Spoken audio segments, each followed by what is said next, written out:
How are you today and where are you dialing from? Hi. Hello. Hi, I'll go. Okay, thank you, Tatiana. Hi, my name is Oreabetse. I'm dialing in from Malta today. Oh, and you, Tatiana? I'm in Dubai. Perfect, because we thought you are from Dubai as well, Orea. I, Yeah. I am actually. I've just happened to be in Malta today. Oh, this is Okay. wonderful. Well, Yeah. thank you, both of you, for taking your time today to join my hot seat session, the purpose of which is to help companies all over the world address their blind spots and gain competitive edge with the help of our wonderful experts. So, before diving deep into the topic, I'd like to ask you about yourself and your expertise. Araya, you can start. Hi. So I'm a finance professional by training, and I'm a creative at heart. I like to call myself a creativity advocate in finance. So I've been working. My career started with the Big Four. So I worked with KPMG, and that was really the start of things. I ended up in commodities, eventually going into FMCG. It's very different until I finally landed working with owner-managed businesses, SMEs, and that eventually led me to start the Scalable CFO, which is a platform that helps SMEs get access to flexible financial management solutions. One, we match them to part-time or fractional CFOs, and on the other hand, they can use our technology to manage their cash flow. That sounds exciting. I'd like to learn more about how it's happening during our interview, but Tatiana, you go now. Hi. I'm Tatiana Tungi. I'm considered a serial entrepreneur. I've founded and confounded several companies throughout my life. Some were successful, leading to profitable exits, but others fail, had challenges, but bad experiences is invaluable learning opportunities. Now I find fulfillment and help founders to craft their business strategies. So I help them to create a disruptive and integrate technology in this a business. And then I help also with models for investment, to fundraising and decision making. That's what I'm doing. I have a master's degree in finance, and I love work with fintechs. I already work in many kind of projects, like banking, digital banking, payment service, embedded fintech technologies, and so on. Thank you so much. Well, today we're going to talk about the new era of finances, as I call it, because we will discuss what is fintech and how financial management is changing. And I'm really excited because when it comes to me, I'm almost zero in finances. I'm only learning this field, so I would absolutely love to learn more about this. And my first question is actually to Tatiana because I would like to learn what is fintech and how is it changing the way financial services are being delivered to both businesses and customers. Yeah, fintech is short for financial technology. In a simple way, is companies that use technology to improve financial service, change the traditional ways that the service is allowed to the customer, but change with using technology, improve the service. It encompasses a wide range of services like mobile payment platforms, using of robo advisors to decide the investments better. It's very wide range. But way that delivered that I see the fintech is good for the consumers and the business is consumers because consumers, sorry, is more convenient service and easy. Like when you go to the before we have to go to the bank, now is just all digital. The payment service, you can have small steps to go through the payment and also digital. And e-commerce also changes. We have robo advisors to decide which investment is good for you. There are so many kind of opportunities in using fintech. technologies to improve the financial service. And for business, you have the way to use data analytics more deep and fast, improve the process of analyzing decision making. And Oreabetse can help in this field because she's a specialist in this kind and works in his company and talk about this. Well, thank you, thank you. Then Orea can take up and actually answer me that I know your expertise is also in financial management. So how do you see digital transformation impacting, the way organizations do that, manage their finances? I mean, as Tatiana has mentioned, there's a lot of opportunities, incredible opportunities that businesses of any size can gain from fintech and digital transformation of financial services. Now, I work specifically or mainly with SMEs, owned and managed businesses, and ultimately they're able to to do things like collect money faster from their customers, access lending, and obviously more. Now, the concept of digital transformation has been around for some time, and it's often thought of as this larger than life, activity, a massive undertaking that big corporations, do so that they don't get left behind. However, we're in a different era now where, for the most part, any business can access these digital financial services.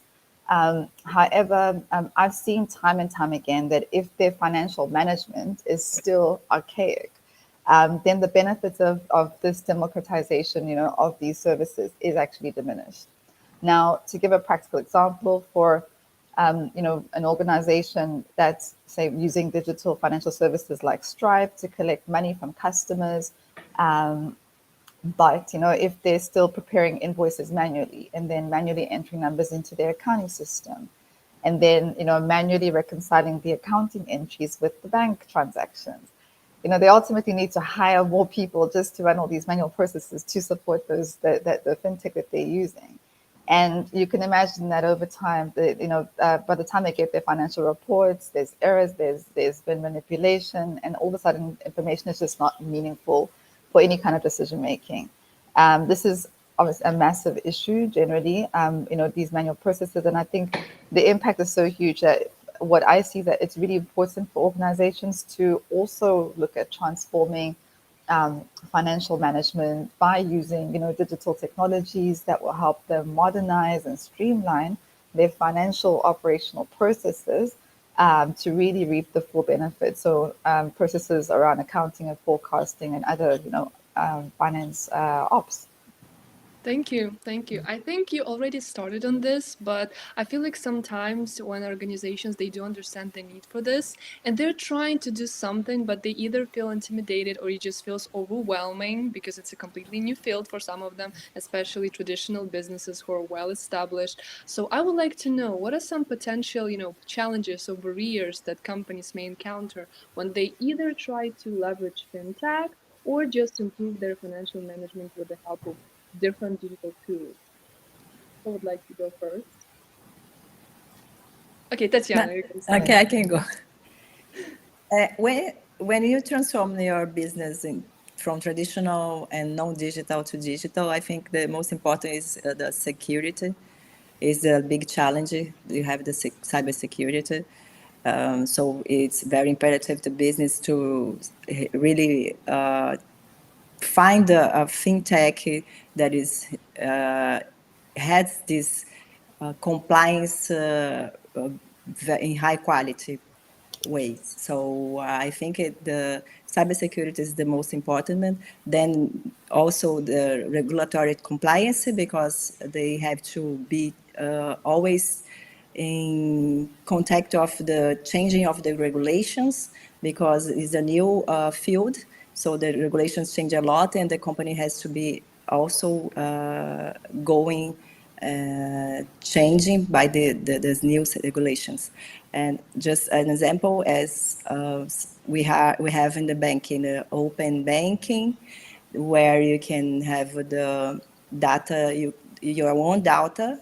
I have my data from my financial banking. You have your own, but I can I can leave my third party another bank to have access of this information that I make in the banking. So this way, I have my own opportunity to save my data, to know where is data, where my data going. And before it was not this way.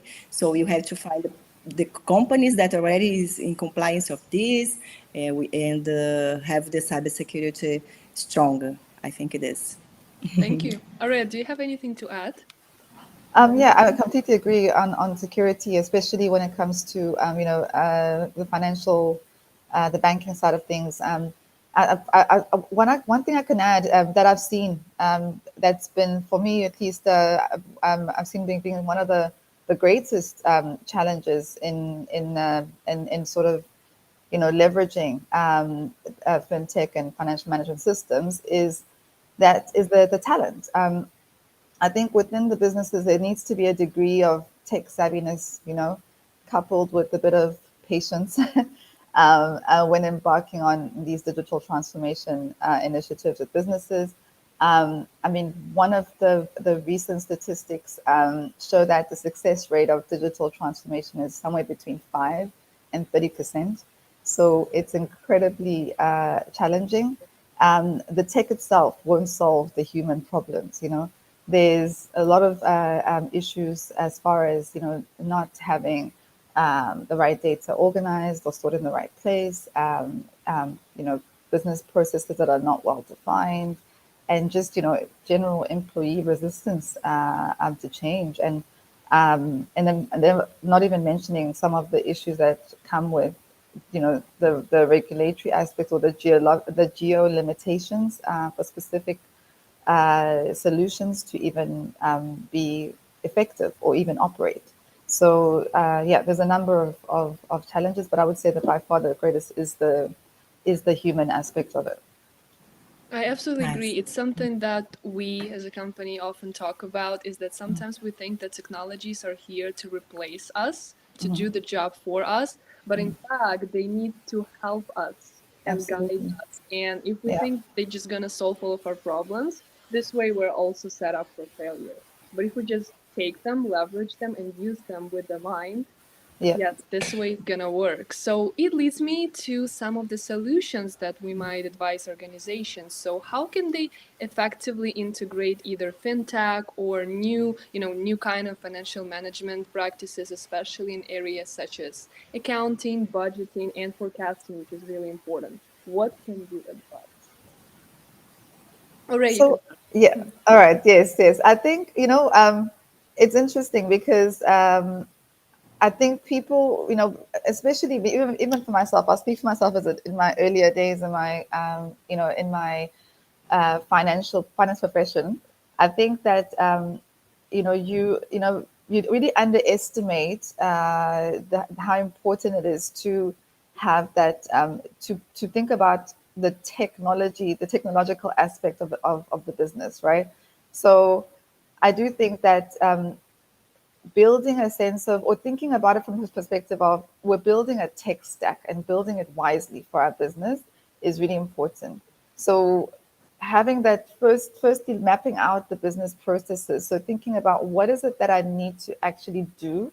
So if we take even just say handling billing, what is it that needs to happen? What are the different steps?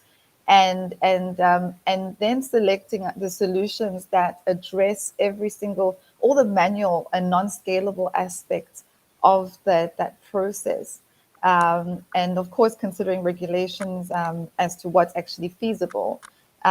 Once you've got that base, then you can narrow down, and this is the most important part, solutions that actually integrate and speak to each other.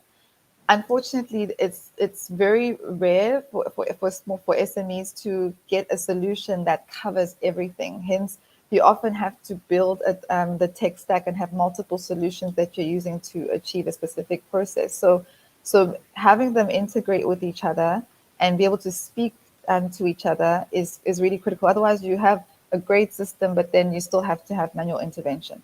Then the other consideration I would say, or the final step is to consider the cost not just to you, but to your customers, your employees, and other indirect users of that system, and making sure that the cost, not just in monetary, but also from an effort perspective, makes sense of actually maintaining that system. So I think that would be, at least one way, at least the way in which people can, or at least businesses can look at implementing these solutions, or better practices, or at least addressing these solutions effectively. Now, of course, there are multiple solutions out there to handle areas like, to manage accounting, to manage budgeting, to manage forecasting. These are all separate business processes. And again, there has to be a process of elimination, and not just picking a solution because it is what is popular. Everyone's using this software, therefore that's what I'm going to be using. Every business is different, and every business will need to really take a step back to understand what is it that they need the solution to do for them, and then also make sure that that they're not moving backwards and still getting a half a solution, as opposed to actually fully digitizing, and therefore limiting the ability to then scale the business, because now they still have to hire people to get certain processes covered. Thank you. Before proceeding, actually, I feel like your own company, Scalable SFAO, is a really good example of how you leverage technology for financial services. Could you repeat again in a summary what exactly you're doing? Because it's a really good Yeah, example. yeah, great, thank you. So I mean, there's two parts to what we do. So the first is that companies that are looking to, that are not in a position to hire or bring in finance leadership on a full-time basis, typically would use our services to get a fractional CFO or fractional accountant to come into the business and help them with managing their finance operations. Now, one of the things that we see, or piece of gaps that we've seen, is that companies have they have a vision of what they're trying to achieve, but then oftentimes on the ground things are not moving in the direction that the CEO or the founder might want the business to move. And it's really because there's a missing link between ensuring that the operations, the day-to-day activities, are aligned with the overall business objectives. So the primary role of the CFO is to put the processes and the systems in place to ensure that financial management practices are actually are giving that guarantee to the founders that what's happening on the ground is in line with what we want to achieve as a business holistically, whether it's a higher valuation, boosting profits, improving cash flows, and many other objectives that financial strategies. So that's that one side of the business, and where the companies see it leverage us is in being able to outsource and therefore not have to hire people full time to do this, because it's quite expensive to bring in experienced leaders to come and help with these type of activities. Now, on the other hand, we companies that are looking to digitize their cash flow forecasting processes, and move away from the manual spreadsheets and doing quick and dirty calculations in Excel, and to be able to answer critical questions like, what if a customer doesn't pay me? Can I afford to pay my employees? They can use our software to help them do that. So you can map out your cash flows, your inflows and your outflows, and get a view of your cash balance, or the evolution of your bank balance over time. And that's one way to leverage a software or technology to be able to do something that would otherwise be a manual activity. Now, I spoke earlier about integration, how that's so important. We've made sure that all these best practices are included. So, for example, we can integrate into an accounting system or your invoicing system, and help you project your cash flows from your invoices. And those are the type of things that we encourage businesses to do, is to think about how you can replace the tedious and manual aspects of what you have to do with technology, and therefore free up more time to be able to then do judgment and actually make decisions and start to really analyze your situation. And really, that's our philosophy.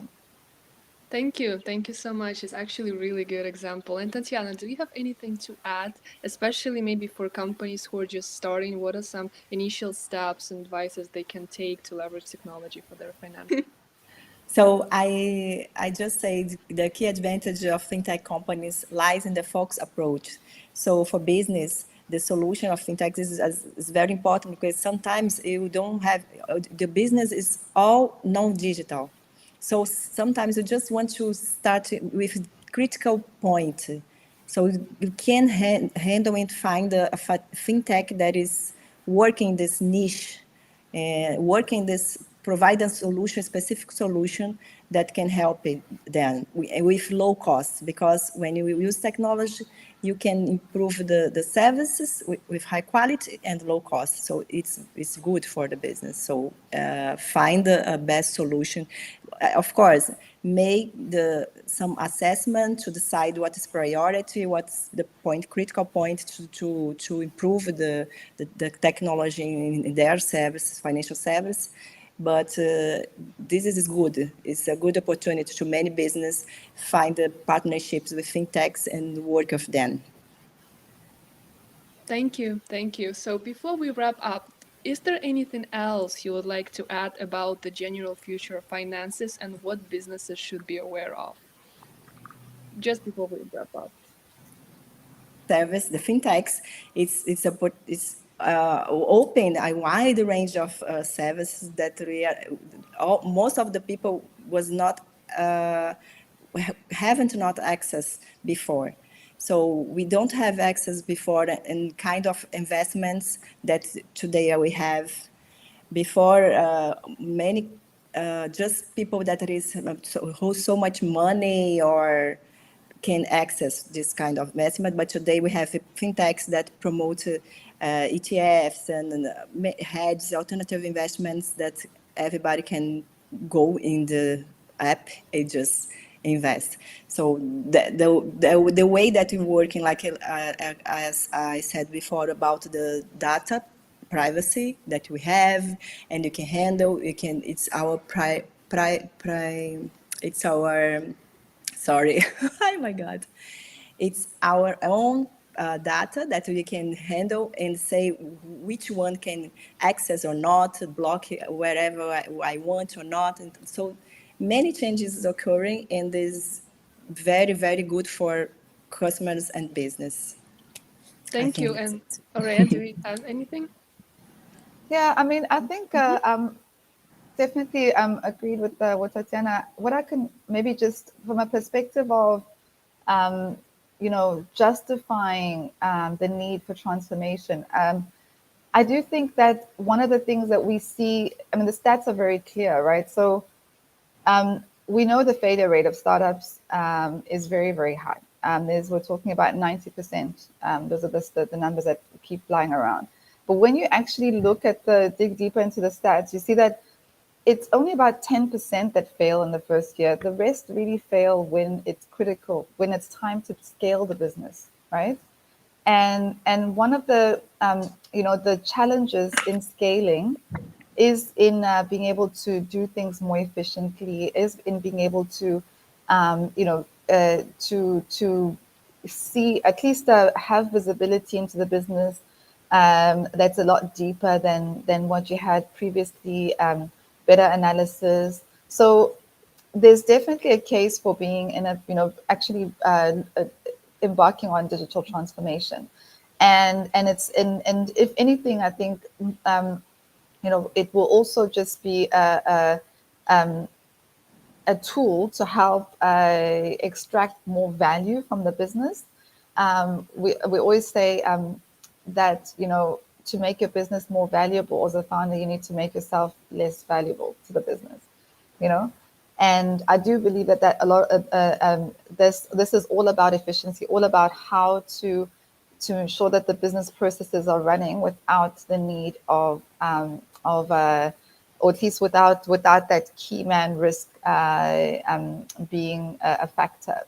And certainly this is one of the strong cases to be able to kind of motivate businesses to actually leverage digital products and see how far they can really benefit their own business. So I do urge people to take a close look at how they're running their business today, and actually realize that it's not such a it's such a far-fetched idea to be able to do things better today. There are solutions out there, there are products available, but it's about taking the time to actually or at least prioritizing, implementing those, and doing that. As you mentioned, in the best of following best practice, so that those efforts are successful at the end of the day. Thank you so much for such insightful conversation. It really enlightened me when it comes to where finances stand right now and what is the future of financial services. And I hope if our audience enjoyed this conversation as well, I highly encourage you to check our caption and see how you can work with these wonderful ladies to take your business to the next level. So again, thank you so much for taking your time today, and I hope to see you thriving in your field. Thank you. Thank you so Thank much. you. Thank